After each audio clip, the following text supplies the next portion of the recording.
Okay, so sa panahon ngayon, mas gugustuhin ko na lang actually bumili ng mga smartphones mula sa Xiaomi Poco kaysa sa ibang Chinese brands out there. Mainly because one of the main things na hanap ko sa isang smartphone is solid gaming performance. And I get it. Um, itong bagong labas na Infinix 035G is not really claiming to be anything when it comes to gaming. It's a camera-focused phone. Sorry. But the thing is, I can't help but feel disappointed sa chipset choice dito ni Infinix. But anyway, this is my full review on the Infinix 035G after 1 week. And before I begin, ito nga ang full spec list ng Infinix 030 5G. And for this video is hindi ko na to tatawagin sa full name niya na Infinix 035G. 030 na lang. So unang-una muna is build quality and design, and boy, this phone definitely looks good. Like, I'm not gonna deny that. Siguro yung design na to is a love it or hate it na design. You either love it or you hate it. Walang in between. So, ito nga dito nga sa chrome green na binigay sa akin ng Infinix is, ito lang actually yung color option na may parang eco leather finish na to. I'm not sure if it's faux leather or synthetic leather, pero I can assure you that this is definitely not like real leather. It does feel durable for the most part. And actually, sa other two color options niya, which is Golden R and Fantasy Purple. Fantasy Purple pala tawag dito kasi dun sa unboxing video ko, is akala ko parang bluish finish siya, is glass back yun. While dito nga sa Rome Green, get this eco leather. And as much as I thought na parang aluminum or stainless steel yung frame netong 030, it's just plastic. It did a good job though into making me think it's some sort of metal, but plastic frame lang to, and it feels solid for the most part. And the front is covered by Corning Gorilla Glass 5, and as makikita nyo naman agad, it's a curved display. At the edges, sabihin ko na agad, I'm not a big fan of curved displays on smartphones. Kahit sa mga flagship, like kahit dito na slight lang yung curve sa S23 Ultra ko, still not a big fan. Mainly has something to do with usability. It's a bit uncomfortable to hold since dito sa sides is sobrang nipis ng frame niya. Like, you're basically holding glass. Part of your hand is holding the glass display. Pero at least curved din naman siya dito sa back. At the edges din. Pero overall build naman is solid. There's barely any flex if I try to bend it, considering that this is a plastic frame on the 030. So dito nga sa likod is yung zero branding natin, which looks to be embedded dito sa back. And of course at the top is the camera modules. Itong camera cutout niya gives it that industrial look kasi parang bolted in dito yung camera cutout na yan, which is just for looks lang hata. It doesn't look like it's like really bolted in dito sa likod. And nakalagay nga dyan is OIS Ultra Clear Lens, tapos ang Quad LED flash, ang dual camera setup natin. Yes, dual camera setup lang yan. Hindi kayo namamalig mata. Sa right side ng phone, we do have the power button and volume rockers, which are pretty clicky for the most part. But for me, a tad bit too flush to the frame of the phone. But yeah, we have nothing on the left side. Tapos dito naman sa top, we have powered by Infinix here. Ang speaker holes para sa top speakers natin. Noise cancelling microphone. Tapos sa bottom ng phone, we do have the SIM card tray. So 2 nano SIMs yan, but no micro SD card slot. Main microphone, USB Type-C charging port, and bottom firing speakers. And hindi naman kayo namamalik mata mga kaibigan. Yes, walang 3.5mm headphone jack dito. Yeah, a mid-range smartphone mga kaibigan without a 3.5mm headphone jack. Tapos sa front, you do have that 6.78-inch na display with a hole punch for the front-facing camera and very thin yung side bezels niya, pati yung top and bottom bezels niya actually, which are pretty sexy, and for the most part mukhang pantay naman sila. Like, the bottom chin isn't larger compared to the top bezel, and hindi nyo nakikita sa top niya, pero meron din tong front-facing flash.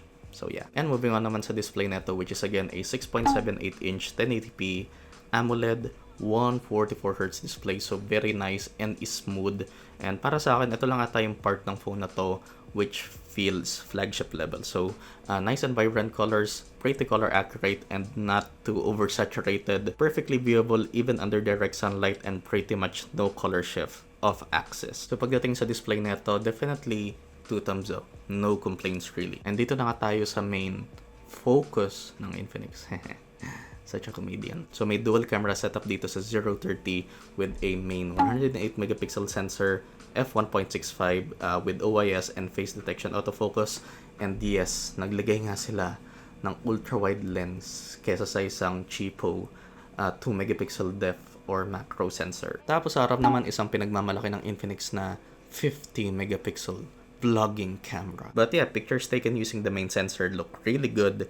Definitely punching a little above its weight class. No complaints for the most part, but I do have a small nitpick.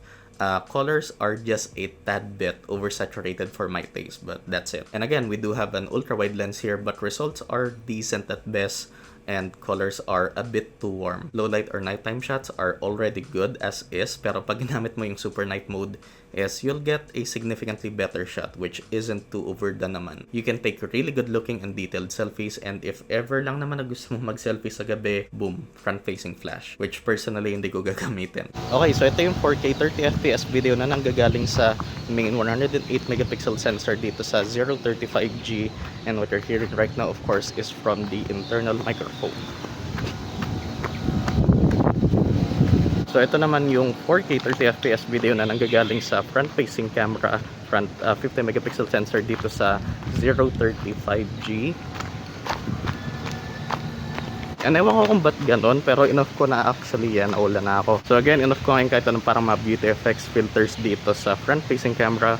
And weirdly enough, parang may weird smoothening effect na nanggagaling dito sa selfie cam ng 035G. And ewan ko talaga, but I wouldn't personally use the front-facing camera ng 030 for vlogging or in general taking videos. Ang grainy masyado para sa akin, and tulad nga ng binanggit ko dito, parang may weird default na filter siya na hindi ko matanggal. And also, while you can shoot in 4K gamit ang ultra-wide lens, I wouldn't also use it. Although, 2 thumbs up talaga sa main cam na itong 030. And moving on na nga tayo sa performance dito sa 030 with that Dimensity 8020 and ang sobrang unnecessary na 12 gigs of memory dito. So this is running on XOS 13.1 on top of Android 13. So basic social media apps, video streaming apps, multitasking with these is no problem for the most part. Very fluid ang experience. Of course, combined with that 144Hz display is napaka-smooth ng user experience dito sa 030. And sa gaming naman, no problem siya pagdating sa Call of Duty Mobile or kahit PUBG Mobile. So dito sa Call of Duty Mobile, very high settings, max frame rate, tapos sa PUBG Mobile, HDR settings, tapos ultra frame rate is 40 degrees Celsius lang ang max temp na nakuha ko dito. Pero weirdly enough, dito sa Wild Rift, which at 120 FPS pa din naman, is umabot siya ng 42 degrees Celsius, which is weird. Kasi usually sa mga mid-range smartphones is parang petix lang ang Wild Rift. But yeah. And sa Genshin naman, on low preset, 60 FPS, 43 degrees Celsius ang max temp na nakuha ko dito. Although umabot pa din to ng 45 if you're going to play Genshin at medium to high, pero hindi din naman playable yon at that rate, so hindi mo naman kailangang problemahin yon. Pero happy to report naman na max temps lang neto when recording extended 30-minute long 4K videos is just 40 degrees Celsius. So technically, this phone can game, but pag tinanong mo ko kung ano mararecommend ko sa yung phone for gaming, hindi to ang sasabihin ko. And yeah, we do have an under-display optical fingerprint scanner dito sa 030, which is fast and accurate for the most part, although yung placement niya is a tad bit too low para sa akin. So, sana man lang is nilagay nila a bit higher dito, near the middle. And pagdating naman sa dual stereo speakers neto, first half, and you can just hear this crowd slowly get back into this game. Here it is.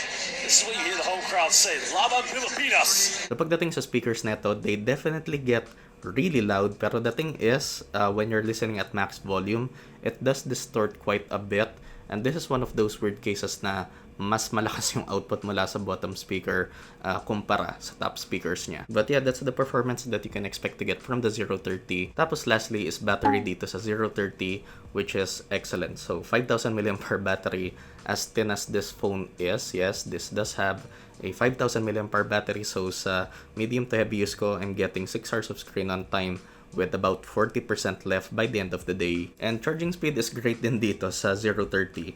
So with the 68W charger that came in the box, ina-expect ko it would take 1 hour to charge it from 1% to 100, but it only took me 48 minutes. Even with that safe charging feature on by default sa mga Tecno and Infinix phones. Na take note, you cannot turn that off as much as you want to. Okay, so conclusion ko dito sa Infinix 035G.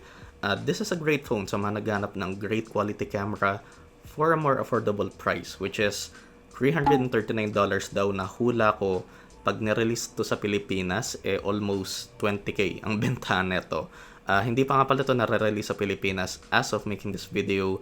Not sure kung kailan i-release mismo ng Infinix dito sa Pilipinas. Pero kung ganun man, yung magiging price tag ng Infinix 035G, mas i-recommend ko na lang itong Poco F5, which in my opinion is a way better value smartphone overall. But that's just me, of course. I guess this smartphone is for the more casual user siguro. Sa mga photography nerds who wants one of the best cameras you can get at this price, mainly talking about the main 108 megapixel sensor. Or siguro kahit sa mga fashionista who just want a premium feeling and good looking phone that won't break the bank. And yes, alam ko, expected ko na magkakaroon ako ng violent reaction dyan in the comments. But yeah, that was my full review on the Infinix 035G. Update ko yung links dyan in the description once na available na to sa Pilipinas. But yeah, as always, leaving a like is the easiest way to support the channel. Consider subscribing if you like my content and turn on notifications for all so you'll be updated on my latest videos. Thanks for watching, and I'll see you guys in the next one. Peace. Flip a bag, now I'm serving a Tesla. Going back, shawty with me, I stepped up. GTA for the ops, ain't no less stuff. Shawty born to be my angel, yeah, I'm blessed up. Cooking right up in the stew, gotta check the